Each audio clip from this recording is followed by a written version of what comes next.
groupe et le matin présente... Envers et quoi? Ah, ouais, bon, bah, calmos, hein. Coucou, c'est Envers et contre tout.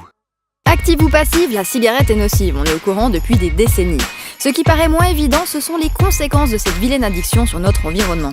Et oui, avec la clope, il n'y a pas que nos poumons qui trinquent. En cause, un petit geste pas si anodin, de jeter de mégots après la dernière bouffée. Sur les trottoirs, devant les bars, sous les télésièges, le long des plages et j'en passe, les mégots sont partout. On veut bien croire que la plupart des fumeurs sont bien élevés et que leur fin de cigarette termine machinalement dans un cendrier, mais malheureusement, ce n'est pas toujours le cas. À l'échelle de la planète, ce sont 845 000 tonnes de déchets qui se retrouvent dans la nature, soit le poids de 6 000 baleines bleues. Et quand on dit nature, c'est au sens montagne, campagne et cours d'eau, car ce chiffre ne prend même pas en compte les mégots urbains, ceux qui sont généralement récoltés par les balayeuses, comme les 350 tonnes de clopes qui sont ramassées à Paris tous les ans. Le souci, les filtres de cigarettes ne sont pas biodégradables.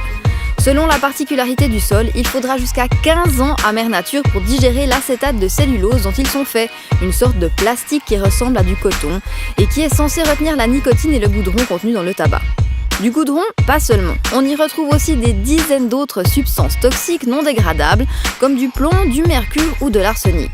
Les mégots sont donc des déchets dangereux, il suffit d'un seul d'entre eux pour empoisonner 1 mètre cube de neige ou rendre 2500 litres d'eau impropre à la consommation, à littéralement tuer des poissons et dans certaines conditions, à faire flamber une forêt. Si avec tout ça on n'arrive pas à vous dissuader de crapoter, on espère quand même vous inciter à écraser votre vis dans un cendrier, que vous fumiez dehors, dedans ou au volant.